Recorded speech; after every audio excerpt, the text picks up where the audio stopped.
दौलती है, हम दुश्मन के तरफदार नहीं हो सकते। हमको मजहब ने सिखाया है वतन पर मिटना, हम मुसलमान में गद्दार नहीं हो सकते।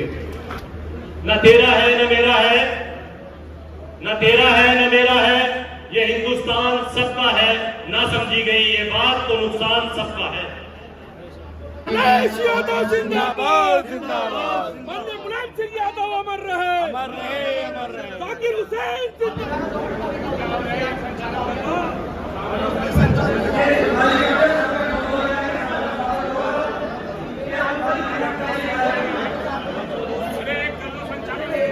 करते हुए इसके बाद एक मिनट थोड़ा पीछे हो जाओ भाई, उठाओ बस। बीजेपी ने मन बनाया कि हम संविधान हटाएंगे और समाजवादी पार्टी के नेताओं ने और हम सब के महबूब लीडर समाजवादी पार्टी के मुखिया अखिलेश यादव जी ने कसम खाई कि हम संविधान बचाएंगे।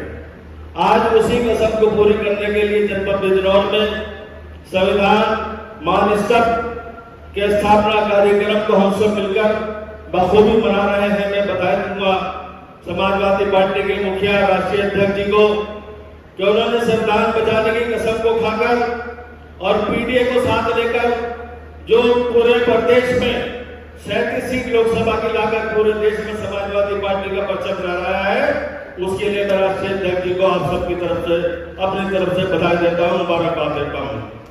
राष्ट्रीय अध्यक्ष जी ने यह साबित कर दिया कि उनकी कचरियों करने में कोई फर्क नहीं है। उन्होंने एक नारा दिया कि हम पीडीए को साथ लेकर चलेंगे, तो जो टिकट का बंटवारा हुआ उन्होंने साबित कर दिया 37 सीट लाकर के प्रदेश में और देश में आने वाले दिनों में 2027 में समाजवादी पार्टी का परचम लहराएगा। हम सबके महबूब लीडर राष्ट्रीय अध्यक्ष अखिलेश यादव जी का और हम सबका सभी कार्यकर्ताओं का एक सपना है कि हम सब मिलकर प्रदेश में समाजवादी पार्टी की सरकार बनाए और अपने महबूब लीडर को इस प्रदेश की बातों सुनकर इस प्रदेश का मुख्यमंत्री बनाए। उसके लिए जो हम सब यहाँ जनपद बिजनौर के लोग मौजूद हैं, कार्यकर्ता और नेता, आज यहाँ से प्रण लेके जाए कि हम जनपद बिजनौर की 2027 में 8 सीटों को जिताकर समाजवादी का परचम लहराएंगे और अपने महबूब लीडर माननीय अखिलेश यादव जी को प्रदेश का मुख्यमंत्री बनाएंगे। बहुत बहुत धन्यवाद। खुदा हाफिज। जय समाजवाद। दौलत दी है हमको, अल्लाह हमें ईमान की दौलत दी है, हम दुश्मन के तरफदार नहीं हो सकते। हमको मजहब ने सिखाया है वतन पर मिटना, हम मुसलमान में गद्दार नहीं हो सकते। दोस्तों, यकीनन वक्त ज्यादा है, गर्मी बहुत है, हॉल में बैठना मुश्किल हो रहा, लेकिन जिस मकसद के लिए ये प्रोग्राम सजाया गया है, अगर उस मकसद की बात भी ना हो तो बेकार है। बहुत सारे साथी ये बात कर रहे थे कि हम 2 लोकसभा सीटें हार गए, हम 2 लोकसभा सीटें हार गए, इस पर मंथन होना चाहिए। जहां पूरे हिंदुस्तान के अंदर माइनॉरिटी के लोगों ने एकजुट होकर वोट दिया, आंख बीच कर समाजवादी पार्टी और गठबंधन को वोट दिया, वो बिजनौर लोकसभा की सीटों पर क्यों नहीं दिया? तो कहां हमारी कमजोरी है? कहां हम लोगों ने, हमारी पार्टी के लोगों ने माइनॉरिटी के लोगों के लिए लड़ाई नहीं लड़ी? उस पर मंथन करना हो, उस पर समीक्षा करना हो। वो वोट, वो माइनॉरिटी का वोट जो किसी भी हालत में समाजवादी पार्टी का दामन नहीं छोड़ना चाहता था, उसने लोकसभा के चुनाव में दोनों सीटों पर समाजवादी पार्टी को वोट नहीं दिया। चांदपुर में और बिजनौर में तो बहुत बड़ी मात्रा में वोट मिला है, लेकिन हमारी नगीना लोकसभा के अंदर वोट मिलने की कमी हुई है। इसके लिए आदरणीय मंत्री जी महबूब अली साहब, यहाँ किसी न किसी एक विधायक को महबूब बनना होगा। आप क्यों नहीं हारते उन लोगों से? आप 6 या 7 चुनाव जीते, कोई सी सरकार नहीं है, किसी की सरकार नहीं है, क्यों नहीं हारते महबूब बने? ये मंथन करना होगा हमारे जीते हुए विधायकों को भाई कि अगर हम अपनी विधानसभा से विधायक बन गए तो खाली विधानसभा के विधायक नहीं, आप अगर विधायक बने हैं, अगर पार्टी के लोगों ने आपको टिकट दिया और क्षेत्र की जनता ने आपको सम्मान दिया, तो आप खाली अपनी अपनी विधानसभाओं के विधायक नहीं है, आप पूरे जनपद बिजनौर के विधायक है। एक एक विधायक को अपनी जिम्मेदारी का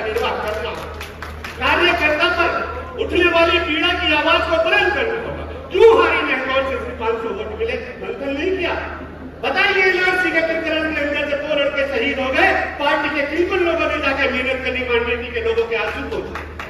क्यों हारी नेटौर विधानसभा जो घर का जहां से ब्लॉक प्रधान से लेकर और एमपी तक समाजवादी पार्टी का होता था, आज नेटौर के अंदर 500 वोट मिले समाजवादी पार्टी के प्रत्याशी को। उस पीड़ा को जब आप नहीं समझेंगे कि नेटौर में हो गए नेटौर के मुसलमानों का दर्द, बिजनौर में हो गए तो बिजनौर के मुसलमानों का दर्द, चांदपुर में हो गए तो चांदपुर के मुसलमानों का दर्द। अरे जिले के अंदर किसी भी व्यक्ति पे अगर अन्याय होता है तो एकजुट होकर जिस जिले में 4 विधायक बैठे हो, हिम्मत नहीं प्रशासन की, अगर एक भी व्यक्ति को तकलीफ हो जाए, आने वाला वक्त समाजवादी पार्टी का पूरे प्रदेश में जीतना, मैं सभी विधायकों से कहना चाहूंगा, कमर कस लीजिए, अभी से पेटी बांध लीजिए। माइनॉरिटी अभी भी वापसी करना चाह रहा है, जिला बिजनौर के अंदर समाजवादी पार्टी को वोट देकर आगे बढ़ाना चाहता है, लेकिन मेरे सभी माननीय विधायकों से, पार्टी के शीर्ष नेताओं से, संगठन के लोगों से अनुरोध होगा कि चले जाओ, सिर्फ 2 साल का वक्त है, गली गली मोहल्ले मोहल्ले जाके माइनॉरिटी के दर्द को पूछ लो, पीडीए के दर्द को पूछ लो, पीड़ित व्यक्ति की कमी को पूछ लो, उसके साथ क्या इंसाफ हो रहा है। इंशाअल्लाह ताला जिस तरीके से 2012 के चुनाव में 8 विधानसभा इस जिला बिजनौर ने जीती थी, इसी तरीके से 8 विधानसभा इस 2027 के चुनाव में जीतेंगे। इसी के साथ मैं बात को खत्म करता हूँ। जैसे बात, अगर मेरे किसी भाई की मेरी बात से तकलीफ पहुंची हो तो मैं समझ चाहता हूँ, लेकिन नेटौर पीड़ित है, नेटौर पीड़ित है। नेटौर तो माननीय आदरणीय मैंने आपकी 4 मीटिंगें कराई, 4 मीटिंग के लिए लोगों ने क्या कहा, क्यों नहीं वोट दिया? तो इसलिए उस पीड़ा को दूर करें और इसी के साथ अपनी बात करता हूँ। जैसे यादव जी की एक बहुत गहरी सोची समझी व्यवस्था देने की कोशिश की गई है, जिसे वर्ष 2027 में मैं उत्तर प्रदेश ही नहीं संपूर्ण भारत में ऐसा हम लोग मानते हैं, ऐसी व्यवस्था हो जहां पीडीए की सरकार बने। संविधान संविधान संविधान इसकी बात 2024 के चुनाव में बार बार की जा रही है और पूरा चुनाव संविधान विरोधियों और संविधान सम्मत लोगों के बीच का रहा, जिसमें उत्तर प्रदेश से समाजवादी पार्टी इंडिया अलायंस ने एक बहुत बड़ी संख्या दी, जिसकी वजह से आज नई दिल्ली में जो संपूर्ण बहुमत 200-400 की बात हो रही थी वो 240 तक सिमट के रह गई। ये सिर्फ और सिर्फ पीडीए की वजह से हुआ। मैं चूंकि अम्बेडकरवादी भी हूं, आपको एक इतिहास में ले जाना चाहता हूं। ये जो संविधान मान स्तंभ है, ये संविधान हम लोगों के मान सम्मान अभिमान से जुड़ा हुआ है। यही स्तंभ सम्राट अशोक ने सारनाथ में अशोक स्तंभ दिया था 1947 के बाद, जब हमारा भारत का संविधान 26 नवंबर 1950 को लागू हुआ। तो यह संविधान मान स्तंभ एक सोची समझी बुद्धिजीवियों की एक व्यवस्था की गई है, जिसका नाम मान स्तंभ है। अगर संविधान का मान हम लोगों को 75 वर्षों के बाद यह अवसर दिया है, जिसने हम लोगों को इस मुल्क में बोलने का, लिखने का, पढ़ने का, नौकरी का, राजनीति करने का, चाहे ग्राम प्रधानी से हो चाहे राष्ट्रपति तक के पद हो, वो अगर भेजा है तो भारत का संविधान है। आज भारत का संविधान सीख कर कहता है कि उसके लोग जिसने व्यवस्था दी आज 75 सालों के बाद वो लोग खड़ा नहीं है।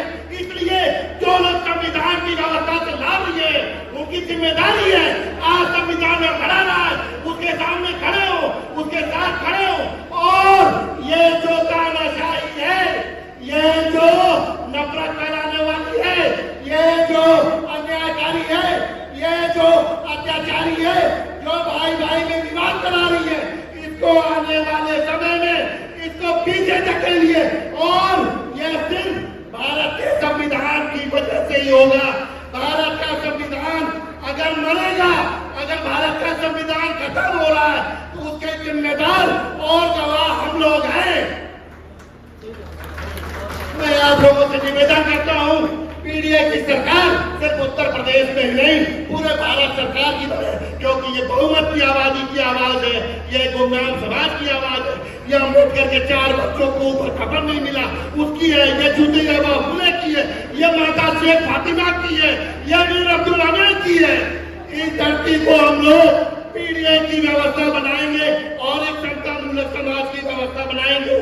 और मैंने एक पीडीए जन सुनवाई कार्यालय कोतवाली देहात मुस्लिम फ्रंट बैंक के ऊपर अपने 3 दिन मैंने दिए। जिस किसी को भी जायज अधिकारों का अगर हनन होता है, लिंचिंग से लेकर दफा 25 घंटे तक की, उसका मैं स्वागत करता हूँ भाइयों सब शब्दों के साथ। चूंकि मुझे कम समय मिल पाया है, आप लोगों ने बहुत प्यार दिया है, इस जिले को हम लोग वास्तव में बना लेंगे, सिर्फ साथ और सहयोग की जरूरत है। बहुत बहुत शुक्रिया, बहुत बहुत जय भीम, जय भारत, जय समाजवाद। लेखा समिति के सदस्य और विधायक अमरोहा पहुंचे हैं, उनका भी हम खैर मकदम करते हैं। साथियों, संविधान का टाइम है, मौका है, संविधान का कार्यक्रम है, तो मैं तो इतना ही कहूंगा कि ये संविधान की ही देन है कि आज पार्लियामेंट के अंदर जो ये हिंदुस्तान का माहौल भारत की सरकार ने बना दिया है, अगर किसी के रसीद तिहाड़ जेल में बैठ के जीत करके गया है, अगर पंजाब से अमरपाल जीत करके गया है, अगर आज जेल के अंदर से लोग जीत करके पार्लियामेंट के सदस्य बने हैं, जिन्होंने संविधान में कब्जा किया, जिन्होंने सुप्रीम कोर्ट में कब्जा किया, जिन्होंने पूरा कानून बदला, यदि वो पार्लियामेंट में पहुंचे हैं तो जिन्हें आतंकवादी उग्रवादी कहा गया वो भी पार्लियामेंट से सदस्य बन के गए हैं। ये अगर कहने से संविधान की देन है। साथियों, जब तक ये संविधान है तब तक यहाँ दलित सुरक्षित है, तब तक यहाँ पिछड़ा वर्ग सुरक्षित है, तब तक यहाँ दलित वर्ग सुरक्षित है। और संविधान की ही देन है कि आज इस हमारी पार्लियामेंट के अंदर पीडीए का कॉन्सेप्ट की आवाज लेकर के जो हमारे नंबर गए हैं हम उनसे उठा रहे हैं। पीडीए का 75 जिलों के अंदर कार्यालय नहीं खुला, मगर कोतवाली देहात में मनोज कुमार जब साहब ने आदरणीय स्वामी जी और सभी विधायकों को और सभी नेताओं को साथ लेकर के जो ये दफ्तर खोलना है, उसमें हम डेली देखते हैं कि पीडीए का कार्य कैसे हो रहा है, संविधान का कार्य कैसे हो रहा है। बस मैं मुझे 2 मिनट के लिए अपनी बात को यही समाप्त करता हूँ कि संविधान तभी बचेगा जब समाजवादी पार्टी की सरकार 2027 के अंदर उत्तर प्रदेश के अंदर बना दो, और तभी हम यूपी के अंदर संविधान की लहर जमा करके आने वाले हम अगले दौर में दिल्ली के अंदर माननीय अखिलेश यादव जी को हम प्रधानमंत्री बनाने से कभी नहीं रोक सकते, यदि हम इसी कॉन्सेप्ट को लेकर के चलते रहे। जय हिंद, जय भारत, जय समाजवाद। धन्यवाद। मैं चाहता हूँ कि जो मन्नान चेयरमैन भाई ने कही है सीधे शब्दों में, जैसे और लोग अपने संघर्ष की लड़ाई रोड पे लड़ रहे हैं अपने व्यक्ति के साथ, समाजवादी पार्टी के किसी भी सिपाही के साथ अगर कोई बात हो जाती है, आप भी इसके साथ ऐसे ही खड़े हो जाइए जैसे तमाम लोग संघर्ष करते हैं और वो अपने लोगों पर आपके लोगों पर मुकदमे दर्ज कराते हैं।